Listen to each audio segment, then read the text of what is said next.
Hello and welcome to today's presentation about teacher liability, the Teacher Liability Act. This presentation is designed for all school employees, not just teachers, not just administrators, but anyone who works with our students here at Scott City Middle School. Today we're going to talk about the Liability Act and what it means to you, and how hopefully by informing ourselves about the Act we'll be able to keep everyone safe. So let's get started. The first thing that we need to understand is the term in loco parentis, which means in place of parents. So the students come to our school building every day for approximately 8 hours, and we are to stand in as their parent. That is for anyone that comes in contact with the student, from the principal to the ladies in the lunchroom to the paras at recess. Every one of us is expected to watch over these students and treat them as our own. We have three main duties. We have the duty to instruct them, to stand in as their instructor and teach them lessons that will hopefully follow them throughout the rest of their life. We have the second duty is to supervise them, to watch them at all time, and by supervision we can catch things and protect them and keep them safe. And that goes to our third duty, which is to provide for safety. Now these three things, all of us have a different way of carrying out these duties, but every job within our school requires us to meet these duties. Now, as a teacher myself, I can instruct my students in the classroom, and so my instruction way would look a little bit different than, let's say, the janitor. The janitor can instruct the student in a different manner and a different subject, but all in all, it's all instruction. Same with supervision. While I have students sitting in my classroom in a desk, someone in the hallway, such as the principal or the secretary, could supervise them interacting with their peers in a different situation or place. And third, providing for their safety. And this truly all around, we all have the same duties no matter what it looks like. We are here to keep these children safe and to return them home to their parents in the same manner that they came to us. Now, this leads us into the liability of school personnel, and that's where I first spoke about who was in charge of carrying out these duties. Everyone that is employed through the school district is considered school personnel, and we all have the same duties and the same possible liabilities that we have to carry out. Now, there are two different types of liabilities. The first is an individual liability, and this is where an individual is held liable for their actions. And this could be, specifically in a result of, like, a child gets hurt, you are held responsible and liable. And then we're going to get into a little bit more detail as to the ins and the outs of that. But the individual liability is, if you're the one there, you're the one held liable. Now, the vicarious liability falls more on the school district, because basically they have hired us as an employee, and therefore they are also liable. So while individually you're liable, the school district is also liable because they have hired you as an employee. Now, there's two other aspects to this liability. There's something called foreseeability, and as you notice, we have our fortune teller there. We as professionals are expected to foresee certain things and certain situations and try to stop them before they happen. While we can't tell the future, we have all worked with children and continue to learn the ins and outs of it, and hopefully we can prevent situations from happening. Now, the best way I feel that we can do this is by keeping our students knowledgeable and laying out all expectations before a situation arises. A great instance is recess. If the kids know the rules of recess and understand what is expected of them as far as behavior and are reminded of those rules frequently, we would like to see the occurrence of negative behaviors go down because of their knowledge and expectations.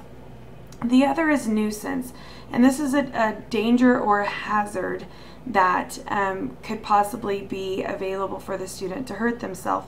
Now, this too falls, I think, on especially the classroom teacher to make sure that your equipment is well taken care of. If you have things that are broken or of at all a hindrance or a harm to the child, I believe that it's your responsibility to take care of those things. I know our janitors do a great job of putting up signs to tell us when the floors are wet, and little things like that to just try to make sure that the property of the school is going to, prevent or are taken care of to keep from any harm being done to the student.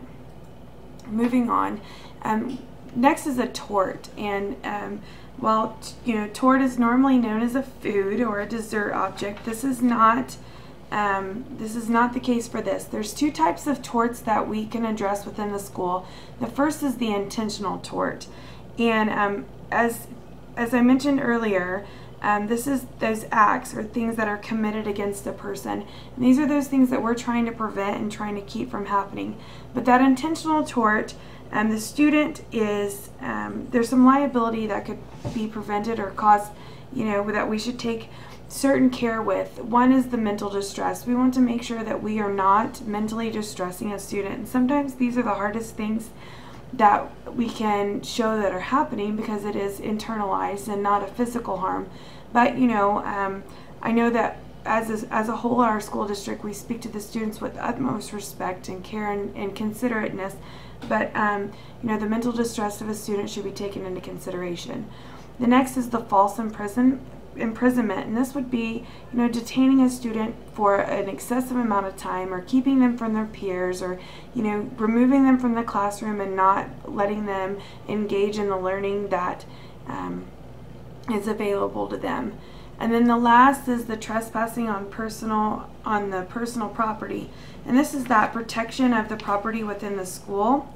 And but at the same time, you cannot interfere with the students' ability to use their own personal property.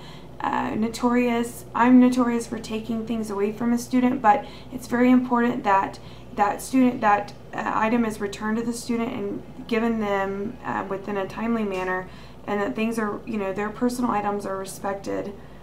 Now, the second kind of tort is the unintentional tort, and these are a little bit harder to to put your finger on. But the first is the standard of care, and this is so much as to personal preference, but I think if we keep it in mind, it's very much something that should be on your mind at all times with your student. And the standard of care is an important concept because it involves the liability of all school personnel, and it requires us to exercise a degree of care with all students. We should treat them all with care and kind, considerate, and equally. The next is the breach of duty, and this is where you fall short of a duty that you've been bestowed. So let's say you have recess duty and you aren't out there, and you could have prevented an action from happening. That was a breach of duty on your part because you weren't doing the job that had been assigned to you.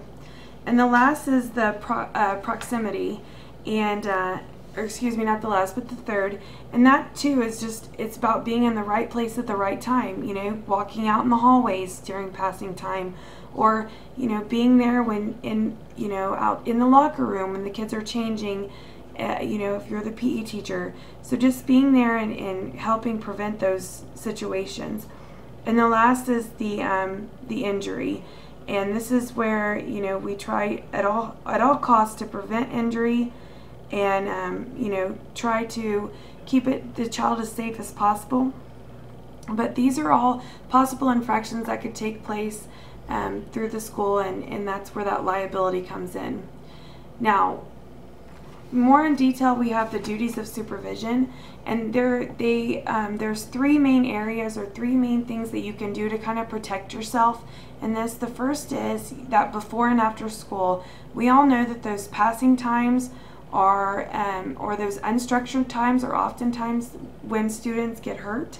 And so, before and after school, we have bike rack duty, and we have hallway duty, and we have bus duty. And so, those before and after school duties are very important. Earlier this year, there was people that had missed their bike rack duty. And if a student were to get hit by a car and you were the person that were supposed to be on bike rack, there is a possibility that you could be held liable for that. The next is a field trip. Taking those students off school campus anywhere, whether it be across town or in another city, you are liable for them and their safety. And that supervision and keeping close reins on them, having proper student to grown-up ratios is a great way. And the last is that parental consent and written waivers. And we've been really good about, if there's a field trip, getting permission signed.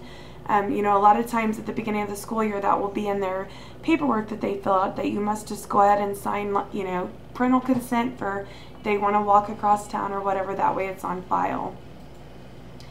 Lastly, I want to leave you with a couple things, do's and don'ts, if you don't mind, with practical tips that we can all help use to keep us safe. So some good things to do. You need to take all measures to protect your students. Do whatever you can to protect that student. Treat that student like your own child. Also, understand your duty and do it to the best of your ability. If you have bike rack duty, you need to do bike rack duty, and don't forget about it, and don't, you know, let it go till the next time. It's important. You need to do that duty to prevent things from happening. You need to exercise your ability to foresee danger. Be that fortune teller. See a situation happen and try to prevent it at all costs. You need to provide adequate instruction, like I said before. You know, lay the rules down. They understand their expectations when they're on the campus or off. And then you always, at all costs, maintain that safe environment. If there's things that need to be repaired or things that are not going right, or, you know, things, please do whatever you can do to prevent and take care of those situations. Just some things to leave you with that are maybe do nots for liability reasons. Do not leave students unattended. This is never a good situation. It's always going to happen when a teacher is not around. And I know you can't be everywhere at all times, but at all costs, please leave them supervised. And even if it's not you, some personnel to watch the student that is adequately trained to handle that situation. Do not let the students leave the grounds without supervision. We have a procedure in the office. Their parents sign them out, or their guardian, and then they may leave. There's no reason for them to run across the street to their house or leave the school campus unless they are supervised by their parent or their guardian. When on a field trip, do not allow the students to wander. Make sure the supervision is always constant. Do not ever use your personal vehicle to transport a student, because you will be held individually liable for that if something were to happen. And lastly, do not fail to assist an injured student. If there is an injury or something, please take care of it quickly and efficiently so that everyone is taken care of. You know, these students are with us and they're part of us, a part of our classroom, part of our school for over 8 hours a day. That is just as much as their parents spend with them at home. We need to treat these kids like they're our own and protect them at all costs. And that way you can keep yourself safe also. Thank you for your time.